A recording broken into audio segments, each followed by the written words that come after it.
नमस्कार, झारखंड समाचार में आप सबों का स्वागत है। आइए जानते हैं आज की ताज़ा खबरों को। इससे पहले आपने चैनल को सब्सक्राइब नहीं किया है तो प्लीज़ चैनल को सब्सक्राइब कर बेल आइकन को प्रेस कर दीजिए ताकि खबरों का अपडेट आपको मिलता रहे। आइए बढ़ते हैं खबरों की ओर। झारखंड बोर्ड 10वीं और 12वीं का रिजल्ट आज होगा जारी। झारखंड एकेडमिक काउंसिल यानी कि झारखंड बोर्ड 10वीं और 12वीं साइंस के परीक्षार्थियों का रिजल्ट का इंतजार अब खत्म हो गया। मंगलवार को यानी कि आज 21 जून 2022 को 10वीं और 12वीं के साइंस का रिजल्ट जारी होने वाला है। शिक्षा मंत्री जगन्नाथ महतो इसका रिजल्ट जारी करेंगे।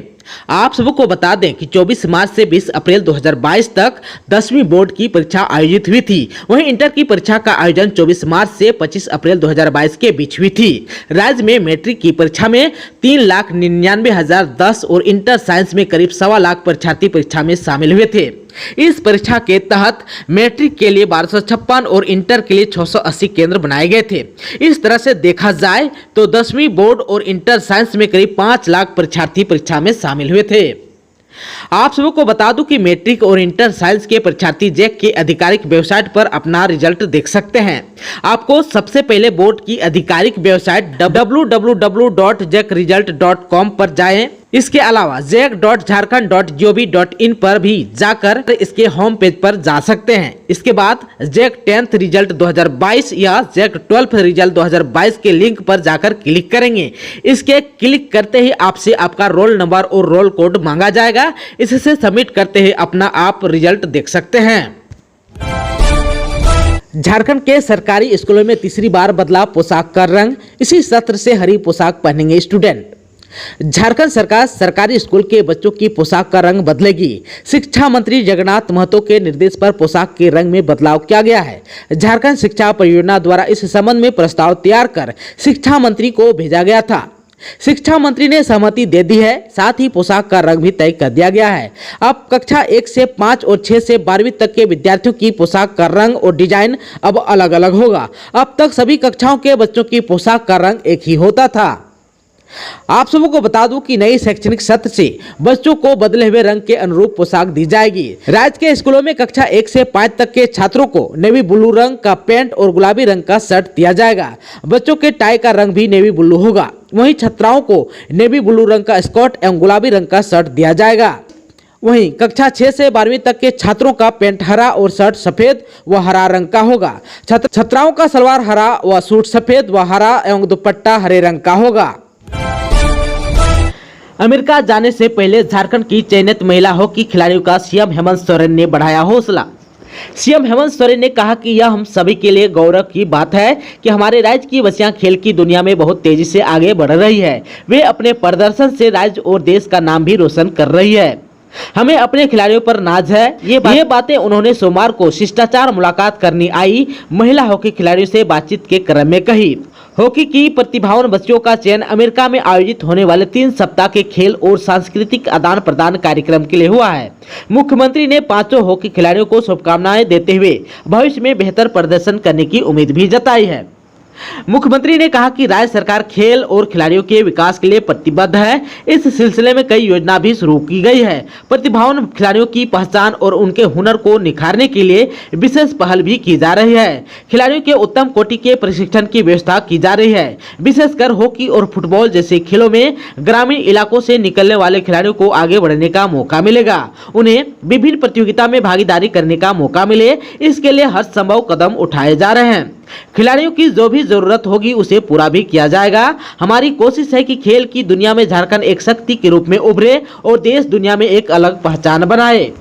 आप सबको बता दो कि खुट्टी जिले के पुंडू सरू और जूही कुमारी, सिमडेगा जिले के हेनरीटा टोपो और पूर्णिमा नेती तथा गुमला जिले के प्रियंका कुमारी का चयन अमेरिका के मिडी लाइब्रेरी कॉलेज में 24 जून से 13 जुलाई तक आयोजित होने वाले खेल और सांस्कृतिक आदान प्रदान कार्यक्रम के लिए हुआ है। झारखंड राज्य में मानसून सक्रिय। 22 जून को वज्रपात के साथ बारिश के हैं पूर्व अनुमान। झारखंड में मानसून सक्रिय है। रांची समेत कई जिलों में अच्छी बारिश हुई। संथाल परगना के आसपास के जिलों में मानसून का अच्छा असर रहा। इसके साथ ही झारखंड में मौसम विभाग केंद्र की ओर से 22 जून को बारिश का पूर्व अनुमान लगाया गया है। साथ ही वज्रपात की आशंका भी जताई गई है। मौसम विभाग ने पूर्व अनुमान किया है कि 21 जून को राज्य के कई हिस्सों में हल्के से मध्यम दर्जे की बारिश होगी। राज्य के उत्तरी तथा दक्षिणी भागों में कहीं कहीं भारी बारिश हो सकती है। 22 जून को करीब करीब पूरे राज्य में, तो 22 और 23 जून को कहीं कहीं वज्रपात भी हो सकती है। मौसम विभाग के अनुसार बारिश के कारण राजधानी का अधिकतम तापमान 22 और 23 जून को 29 मिलीमीटर हो सकती है। राजधानी में 25 जून तक कहीं कहीं हल्के से मध्यम दर्जे की बारिश का अनुमान है। आप सबको को बता दूं कि बिहार, झारखंड समेत देश के कई राज्यों में मानसून की दस्तक हो चुकी है। पश्चिम बंगाल के कई जिलों में तेज बारिश हो रही है। मौसम विभाग ने दिल्ली में भी लगातार बारिश का अलर्ट जारी किया है। देश के दूसरे राज्यों की बात करें तो दिल्ली, राजस्थान में आज भी बारिश के आसार हैं। राजस्थान में पिछले 24 घंटों के दौरान बीकानेर, जयपुर और भरतपुर संभाग में मध्यम से तेज स्तर की मानसून पूर्व बारिश दर्ज की गई है। झारखंड के गढ़वा में 23 जून को सभी ब्लॉक में लगेगा मेगा कैंप, किसानों को मिलेगा केसीसी का लाभ। गढ़वा जिले के सभी प्रखंड मुख्यालयों में 23 जून को केसीसी वितरण के लिए मेगा कैंप का आयोजन किया जाएगा। इसके माध्यम से अभियान चलाते हुए योग्य किसानों को केसीसी से लाभान्वित किया जाएगा। इसके लिए पिछले दिनों गढ़वा उपायुक्त रमेश घोलप की अध्यक्षता में योग्य किसानों को केसीसी के लाभ से आच्छादित करने को लेकर एक बैठक आयोजित की गई थी। समाहरणालय के सभागार में आयोजित इस बैठक में मुख्य रूप से पीएम किसान योजना के लाभुक सहित जिले के सभी बिरसा किसानों एवं अन्य को 100% केसीसी का लाभ मुहैया कराने को लेकर विचार विमर्श भी किया गया था। उपायुक्त ने जिला कृषि पदाधिकारी तथा जिला अग्रणी बैंक प्रबंधन से जिले के सभी पीएम किसान योजना के लाभुकों और किसानों को केसीसी से आच्छादित करने के लिए निर्धारित लक्ष्य तथा उसके विरुद्ध अब तक की प्रगति के विषय में जानकारी ली थी। जिला अग्रणी बैंक प्रबंधन ने बैंकों में लंबित आवेदनों तथा त्रुटियों के कारण लौटाए गए आवेदनों के विषय में विस्तार से बताया था। इस दौरान बताया गया कि वर्तमान में करीब 12,139 आवेदन जिले के विभिन्न बैंकों में स्वीकृत के लिए लंबित है, जबकि 11,000 आवेदन त्रुटियों के कारण लौटा दिए गए हैं। जिला कृषि पदाधिकारी को लौटाए गए आवेदनों की सूची उनके कारण के साथ 48 घंटे के भीतर उपलब्ध कराने का निर्देश दिया था, ताकि जिन त्रुटियों के कारण उक्त आवेदन लौटाए गए हैं उसका निराकरण करते हुए योग्य व्यक्तियों को केसीसी का लाभ दिया जाए। राज्यपाल से मिले सीएम हेमंत सोरेन, बीसी और प्रोबीसी नियुक्ति पर हुई चर्चा, जानिए कब होगी अधिसूचना जारी। झारखंड के मुख्यमंत्री हेमंत सोरेन ने राज्यपाल रमेश बैस से मुलाकात की, जहां उन दोनों के बीच 5 विश्वविद्यालय में कुलपति और 2 विश्वविद्यालय में प्रति कुलपति की नियुक्ति को लेकर चर्चा हुई। इसके अलावा राज्य के विकास को लेकर भी चर्चा हुई। दोनों के बीच लगभग 1 घंटे तक बातचीत चलती रही। सीएम ने उन्हें राज्य सरकार के विकास के कार्यक्रमों और विधि व्यवस्था को प्रभावी बनाने के लिए किए जा रहे प्रयास की भी जानकारी दी। आप सबको बता दूं कि राज्यपाल की ओर से गठित सर्च कमेटी द्वारा तैयार पैनल के आधार पर रांची विश्वविद्यालय, विनोद बिहारी महतो कोयलांचल विश्वविद्यालय, डॉक्टर श्यामा प्रसाद मुखर्जी विश्वविद्यालय, जमशेदपुर महिला विश्वविद्यालय और झारखंड राज्य ओपन विश्वविद्यालय में कुलपति की नियुक्ति की जा रही है। वहीं सिद्धो कान्हू मुर्मू विश्वविद्यालय और विनोद बिहारी महतो कोयलांचल विश्वविद्यालय में प्रति कुलपति की भी नियुक्ति की जा रही है। दुमका की दुलर मरांडी का भारतीय महिला फुटबॉल टीम में चयन, मैत्री मैच खेलने गई स्वीडन। दुमका की दुलर मरांडी का चयन भारतीय महिला फुटबॉल टीम में हुआ है। वो स्वीडन में होने वाले मैत्री मैच में भारत का प्रतिनिधित्व करेंगी। वह रविवार की देर रात भारतीय टीम के साथ स्वीडन रवाना हो गई। ऑल इंडिया फुटबॉल फेडरेशन ने पुणे में 13 से 19 जून तक आयोजित भारतीय सीनियर महिला फुटबॉल टीम कोचिंग कैंप के बाद 20 से 28 जून तक स्वीडन में आयोजित 3 देशों की मैत्री मैच के लिए दुलर मरांडी का चयन किया। खेल विभाग द्वारा हजारीबाग में संचालित आवासीय बालिका फुटबॉल क्रीडा प्रशिक्षण केंद्र की ट्रेनिंग रही। वर्तमान में एसएसबी में पश्चिम बंगाल में कार्यरत दुलर मरांडी मूल रूप से दुमका के कोदो खिंचा के रहने वाली है। उनकी प्रारंभिक पढ़ाई कोदो खिंचा में हुई। इसके बाद शिकारीपाड़ा के एक स्कूल में नामांकन लिया। हजारीबाग में पूर्व में कार्यरत बालिका फुटबॉल कोच निधि इन दिनों पिफा कोलंबा यानी कि बालिका फुटबॉल प्रशिक्षण केंद्र में प्रशिक्षण दे रही है। दुलर मरांडी के चयन पर निधि ने भी खुशी जताई है। दुलर के चयन पर जिले के फुटबॉल खिलाड़ी एवं राज्य के खेल प्रेमियों में दुलर मरांडी को बधाई दी है। मांडर उपचुनाव और मानसून सत्र को लेकर क्या बोले आजसू सुप्रीमो सुदेश महतो, आइए जान लेते हैं।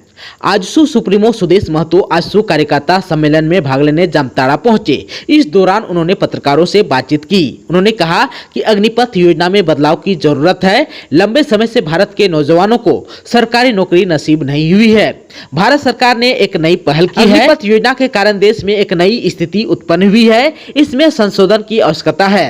उन्होंने कहा कि युवा थोड़ा धैर्य रखें। वहीं आजसू सुप्रीमो सुदेश महतो ने कहा कि राज्य के मांडर उपचुनाव को लेकर संयुक्त रूप से इस उपचुनाव में जाने का निर्णय लिया गया है।